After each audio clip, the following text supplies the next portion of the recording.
documented drama of an actual crime. For the next 30 minutes, in cooperation with the Los Angeles Police Department, you will travel step by step on the side of the law through an actual case transcribed from official police files. From beginning to end, from crime to punishment, Dragnet is the story of your police force in action. It was Wednesday, February 10th. It was cold in Los Angeles. We were working the day watch out of juvenile detail. My partner's Frank Smith. The boss is Captain Powers. My name's Friday. I was on my way into the office, and it was 8:01 a.m. when I got to Georgia Street Juvenile. Squad room. Hi, Frank. Well? Well, what do you think? About what? Ruth, what do you think? Well, she's nice, sure. Was that all you got to say? Well, what do you want me to say? Well, did you like her? She's a nice girl, yeah. You got another date with her? No, I told her I'd call her sometime. You said you'd call her, huh? Mm-hmm. Did you say when?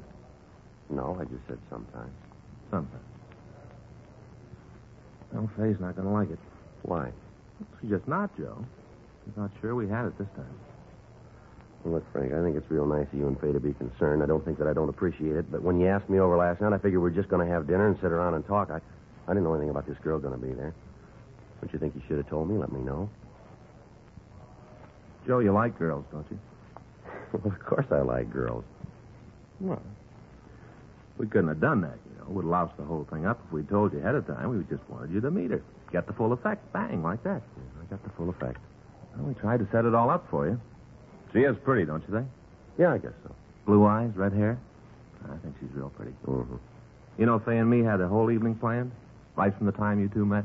I kind of got that idea. What do you mean? Well, you're about as subtle as a water buffalo. Now, you tell me where we were obvious. Go ahead, tell me.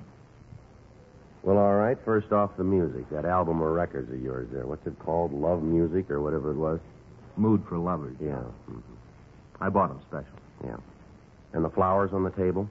Well, you got to have flowers. You got to have something for the center of the table. You must have gone a long way for those.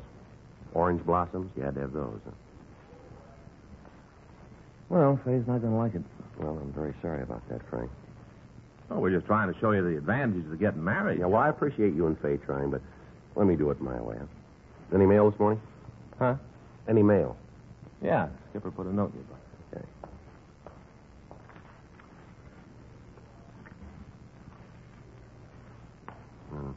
Tickets for the police show.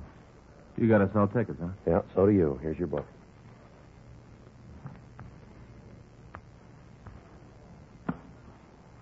You're not mad, are you, Joe? Oh, man, it's just that all the time people are trying to be helpful, you know. Well, I kind of hate to say it behind her back. Hmm? I'd say I hate to say it behind her back, but it was Faye's idea. I didn't have any part in it. Yeah, Faye's idea. Faye's idea. You're sure you're not sore, huh? No, I told you I'm not mad. Sure? I'm sure, Frank, yeah. Oh, Ruth. What? Look, it wasn't the fact that she was a redhead, was it? Friday? Yeah. Yeah, Skipper says to run this down. Thanks, man.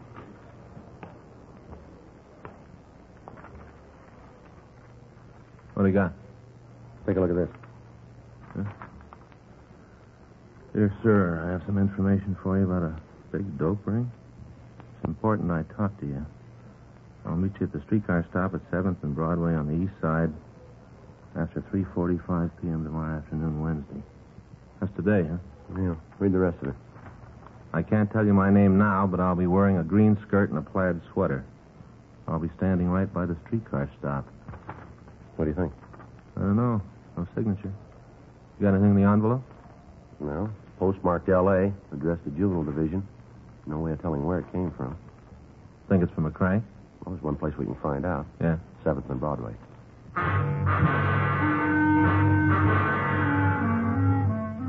The fact that the note had been addressed to Juvenile Division instead of Narcotics Detail indicated that the person who wrote it had some knowledge of the workings of the police department. It also led us to believe that the writer was a juvenile. We checked again with Captain Powers on the letter, and it was decided that we'd make the meet that afternoon. Frank and I spent the rest of the morning going over reports on a case that we just finished, and at 3:15 p.m. we left the office. Frank stopped the car at 8th and Broadway for a traffic signal, and I got out and walked the remaining block. There was no one at the streetcar stop dressed in a green skirt and a plaid sweater. While Frank circled the block, I waited. 3:40 p.m., still no sign. At 3:52, a woman of about 23 got off the streetcar and waited on the corner. She was wearing a dark green suit with a plaid blouse. I waited for some indication that she might be the person we were waiting for, but she gave none. Finally, she turned, walked across the street, and disappeared into the crowd. 4 o'clock, 4:15, still no sign of the letter writer. 4:30, 4:45. Frank pulled into a loading zone near the corner, and I went over to talk to him. What do you think? Well, I don't know. She's an hour late now. Uh-huh. Well, that note must have been from a crank. Yeah, I guess so. Well, come on, get in. We better go back to the office. Yeah. Hey, wait a minute, Joe. What? Right there, crossing the street. Oh, yeah. Matches the description. Must be her. Well, she's looking this way. I'll check it. She looked about 15. Brown hair and a thin, young face. She was carrying an armful of school books. She paused in the corner and watched me. I walked up to her and told her I was a police officer.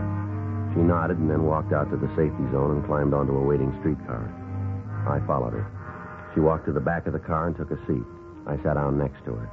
I could see Frank following us in our car. We rode 3 blocks before she spoke. I'm sorry I was late. It's all right. I usually try to be on time, maybe even a little early. That's the way it should be, don't you think? Well, what was it you wanted to talk about, miss? I got hung up at school, couldn't get away when I thought I would. Yeah. That's the reason I'm late. Well, you said something in the note about a narcotics ring. How much am I going to get involved in this? What do you mean? How deep am I going to get? I don't want any trouble myself. I'm doing this to help somebody. But I don't want to get mixed up in it myself. Well, maybe you better tell me what it's all about first, huh? We can decide the rest of it later. That's the way it has to be? Well, you called us, remember? Yeah, I guess so. What's your name? Edna. Your last name? Well, that isn't going to help any. You don't need it. How old are you? 15. All right, what about this dope ring? I want to tell you about it.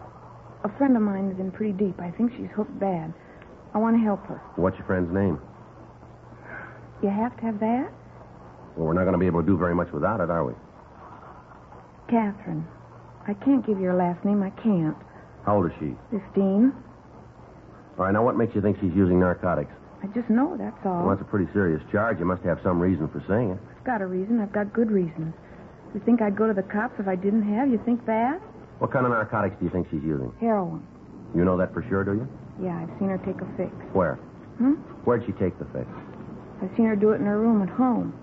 A place near school up at Lewis' apartment. Louis? Louis Conklin. He got Catherine hooked. He's the one I want to see you get. How old's he? Oh, I don't know. I think around 20, 21. Where'd you meet him? Down at Balboa last summer. Catherine and me went down for a week. We met them then, Louis and Vince. You know this Vince's last name? I think it's Beal. B-E-A-L? I guess so. Now, these 2 boys, are they supplying Catherine with the heroin? Yeah, they got it for her. How'd you happen to meet him? First day we were down at Balboa, we went down to the beach. We saw him then.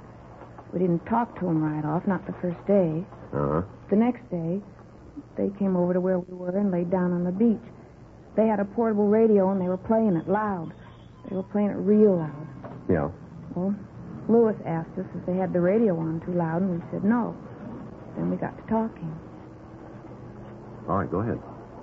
We found out that they knew a lot of the kids that go to our school, so we talked about them. We talked and listened to the radio. Mm-hmm. Were either your or Catherine's parents with you? No. Catherine's father's got a friend who lives at Balboa all the time. We were staying with her. All right, go ahead. After we knew them a week, one night they suggested that we go for a ride down the coast toward San Diego. Yeah. They'd never given us any trouble, so Catherine and me talked it over and decided to go. They'd never gotten fresh or anything, so we thought it'd be all right. Mm-hmm. We drove down the beach, and then we stopped. Boys had some beer in the car, and we drank some of it, just a little. We didn't think it would hurt, just a little. All right. I guess we drank more than we thought, because we both got a little drunk. First time I ever got drunk. All I wanted to do was go home and go to sleep. That's all I wanted to do. I didn't feel good. I remember that. I didn't feel good. Go ahead. I got out of the car, and I walked around for a while. After I walked, I felt better, and I went back to the car. Catherine and the 2 boys were smoking. I could smell it when I got in the car. Real sweet. Sickening. Marijuana? Yeah. Vince asked me if I wanted some. Told him I didn't, and they all laughed again. Said I was just a little kid, called me chicken. So I did. You smoked the marijuana, did you? Yeah, but not very much. Got sick again, and I threw the stick away. That made Vince sore because I hadn't smoked very much. He got out of the car and found what was left of the cigarette and put it in a box he had. Then he got in the car, and the three of them all drank some more of the beer and smoked the rest of the marijuana. They were all laughing and yelling. Catherine was smoking, too? Yes, she was having a great time, laughing it up. Seemed like everything that happened was just about the funniest thing she ever heard. They were all laughing and telling me what a square I was. Finally, I couldn't stand it anymore. So I said if they wouldn't take me home, I'd walk. And what'd they say to that? Told me to go ahead. Said I was a drag anyway, and they'd be glad to get rid of me. You left then? Yeah. I tried to get Catherine to go with me. She said she was having too good a time and she wasn't leaving. She told me to go home and to expect her when she walked in. Yeah. So I left. Got out of the car and walked up the highway. Was going to catch a ride back to town. Pretty scared, but I wanted to get back. I didn't feel very good. Mm-hmm. I waited for the car, but the ones that went by wouldn't stop. Then Vince and Louis and Catherine came by. They told me to get into the car, and we drove home. I had to wait out in front with Catherine until she sobered up. She said she was too drunk to go into the house. What time did you get home? Oh, it must have been 3 or 3:30. Mm-hmm. Did you see Vince and Louis again? Well, I didn't, but Catherine did. Every night we were there, she went out with them. I didn't want to have anything more to do with them. She told me if I said anything to the people we were staying with, she'd cause me a lot of trouble. I like Catherine. She's my best friend. I didn't want to see her get into any trouble. Thought when we left Balboa, she'd quit seeing the fellas. That's what I thought. She'd stop seeing them. Did she? No. When school started again, she was still going with Louis.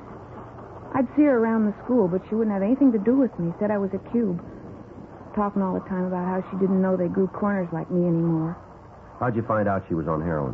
One day I saw her take a pop. She was at her house, and I came over to talk to her. She was pretty sick, and she went into her room. I went in after her to see if I could help, and I saw her taking a fix. After that, I didn't see much of her. I guess she didn't want me around, knowing she was hooked. When was all this? About 2 months ago. I've seen her a couple of times since. She looks real bad. Her parents know anything about the narcotics? I don't know. There's just her father. I don't think he cares much. If he does, he's not doing anything about it. I'm just telling you all this so you'll get Louis and Vince. They're the ones that started her. They're seeing that she gets the H. You know where we can find them? Yeah. Louis has a little apartment over in the Westlake area. You know the address? No, but I can show you where it is. All right. I just want to see you get them. Get them good. Mm-hmm. She was my best friend. Now she won't have anything to do with me. Nothing. Well, maybe we can straighten it out. What do you want to do now? Well, first we better get off this streetcar. End of the line.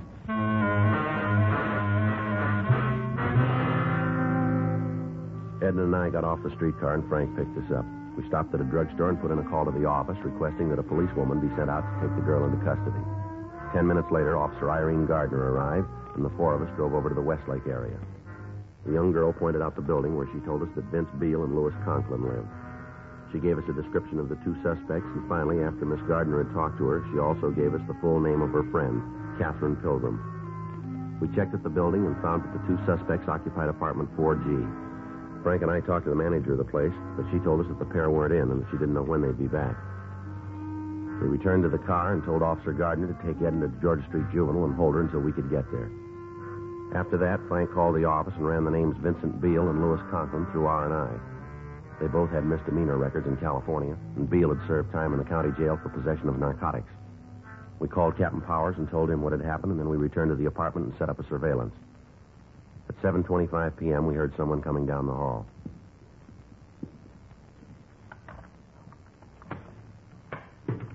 Don't worry about a thing, honey. It's all going to be all right. I'm sick, Vince. Real sick. I know. I'll make a call, get you fixed up. Just calm All down. right, hold it right there, police officers. Hey, what are you doing in here? You got no right to break in like this. What's this all about? I gotta go, Vince. I got it. Hold it up, Miss Pilgrim. How do you know who I am? What are you going to do? Don't say anything, Kathy. Don't tell him nothing. Turn around, Beale. What for? What are you shoving me around Turn around. for? Here, turn around. I'll shake him, Joe. Stand You still. won't find nothing, cop. I'm clean. Call it. Nothing. Where's Conklin? You got it figured so good, you'd tell me. You better watch that mouth, kid. It's going to get you into trouble. You tell me all about it, cop. I got no problem. What are you taking us in on? What's the charge? Violation of the Narcotics Act and contributing. Yeah? You didn't find anything on me. You didn't find anything in the pad. You've been on the spy cop, and you know it. Now, why don't you run along, and I'll forget all about you being All here. right, let's go. Where are you taking me? Downtown. To jail? Juvenile hall. You gonna call my father? That's right. Well, he won't tell you anything. He won't tell you a word. Keep your mouth shut. Why? I got nothing to hide. I'm not a hype. You ask my father. Let me see your arms, Beale. Huh? Your sleeves. Roll them up. Come on, quick. Here. Where'd you get those marks? You tell me. Let me see your arms, Miss Pilgrim. It's not gonna prove anything. Not a thing. Let me see them. Go ahead, honey. If you don't go along with them, they bring out the rubber hose. Somebody messed with you a long time ago. Come on, Miss Pilgrim. Let me see your arms. Well, all right, here. How about it, Joe? Take a look. Yeah. Fresh needle marks. We called Narcotics Division and asked them to come out and go over the room in an attempt to find a trace of narcotics. We put in a call to the office, and Irene Gardner came out and took the Pilgrim girl into custody. A stakeout was set up on the apartment to apprehend the other suspect, Louis Conklin. Frank and I took Vince Beale to the office and questioned him for over an hour, but he failed to come up with his source of supply for the heroin. He was turned over to officers from Narcotics Detail and booked in at the main jail on suspicion of violation of the State Narcotic Act, a felony. A call had been put into the father of Catherine Pilgrim, and at 9:37 p.m. he arrived at the office. Friday and Smith, where are they? My name's Friday. What can I do for you? I'm Robert Pilgrim. I want my daughter. She's downstairs right now. A doctor's taking care of her. What for? Well, she's pretty sick, Mr. Pilgrim. Sick. What's the matter? You've got no right to give her any kind of medication without my approval. We couldn't reach you. How hard did you try? We called your home and your place of business. We got no answer. Our doctor thought it was best to give the girl something right away. What's wrong with her? What are you doing to her? Your daughter's a narcotic addict, Mr. Pilgrim. That is a lie. Now, you get her up here right now. You hear me? You get on that phone and have her brought to this office right now. I'm taking her home. Afraid we can't do that. Who are you to tell me what's going to happen? I pay your salary, officer. Don't forget it. If you don't get on that phone and have my daughter brought up here right now, I'll make some calls and you'll be pounding the beat out in the Toolies. I've got a lot of friends in this town. And you've got a daughter who's hooked bad. Has she told you that? No, sir. But all the tests point that way. She's got needle marks all up and down her arm. Well, you better get out and find a lawyer fast because I'm going to pull that tin badge right off you. That's so. You bet it is. How do I get a line here? Dial 9.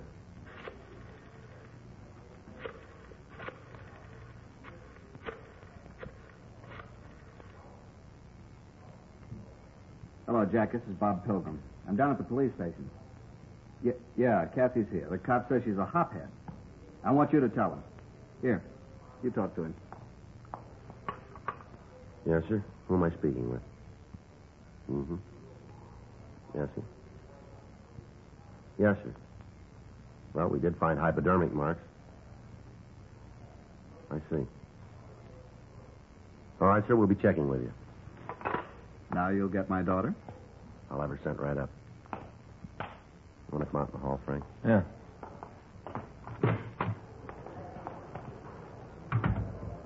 Who'd he call? This is a family doctor. We might not have a case here. What's the matter? Well, the doctor says he's been treating the girl for the past 6 months. Yeah. Been giving her hypodermic injections.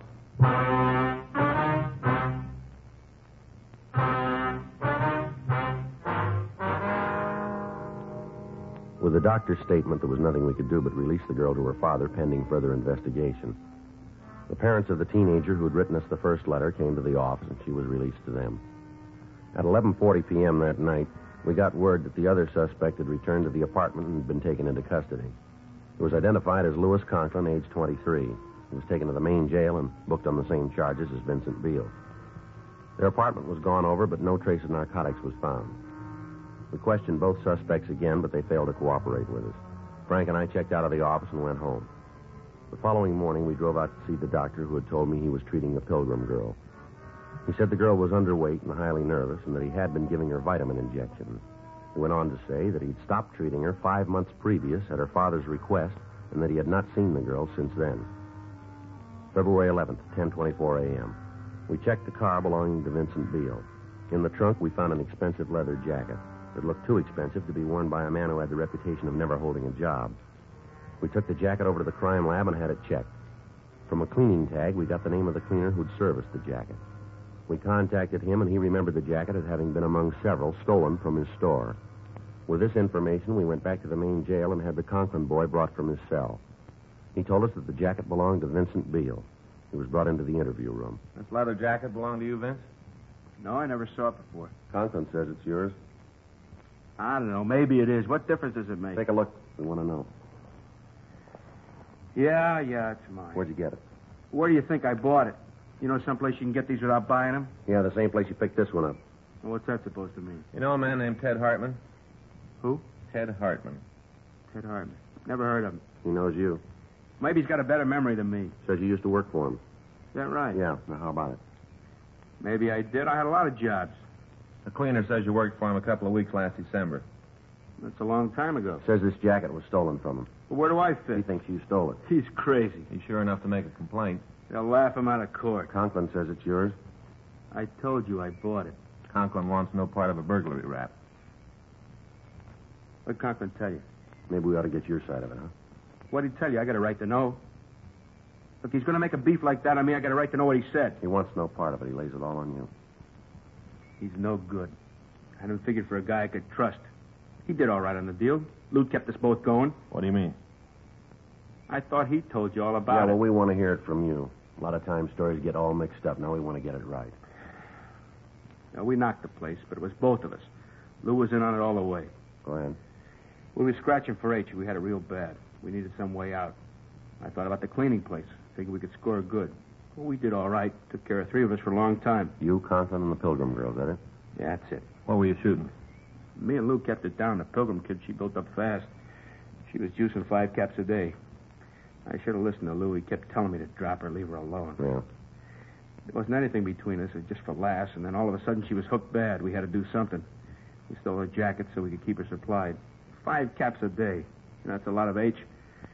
I tried to break her down. I tried to cut her habit. I did what I could. You can see that, can't you? I did everything I could. How much was that?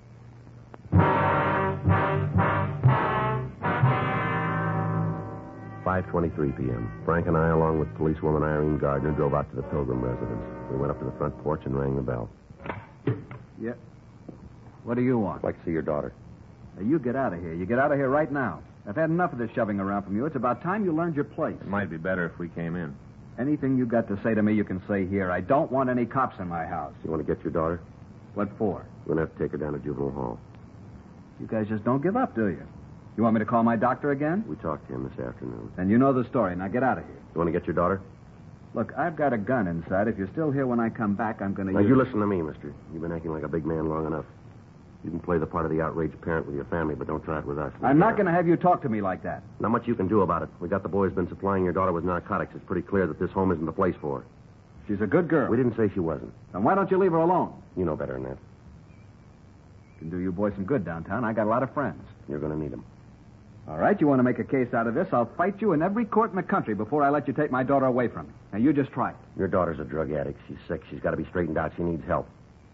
Who are you to set yourself up as the jury? You got a fine girl in there. She's got all the breaks except somebody who thinks enough of her to stand by her. There isn't anything she wants she doesn't have. What about the things she needed? You let her run all over the town by herself. She gets in trouble, and you won't take the time to care for her. What about those 2 men who got her started? What are you going to do with them? They're guilty. If it hadn't been for those 2, this never would have happened. They'll be taken care of. You lay the blame any place you want, mister, but if you're honest, you'll keep it. What's going to happen to her? She'll be given medical attention. We'll do what we can. I can afford to take care of her. I've got the money. I'll hire the best people. I want her to have the best. Yeah.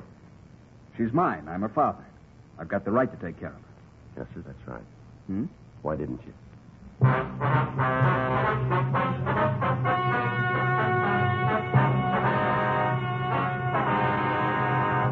Vincent Norman Beale and Louis Shellman Conklin were tried and convicted of 1 count of burglary and additional charges of violation of the State Narcotic Act of felony and contributing to the delinquency of a minor. They received sentences as prescribed by law. Burglary is punishable by imprisonment for a period of not less than 5 years in the state prison. Catherine Noreen Pilgrim had a hearing in juvenile court and was made a ward of that court. You have just heard Dragnet, the authentic story of your police force in action, and starring Jack Webb, a presentation of the United States Armed Forces Radio Service.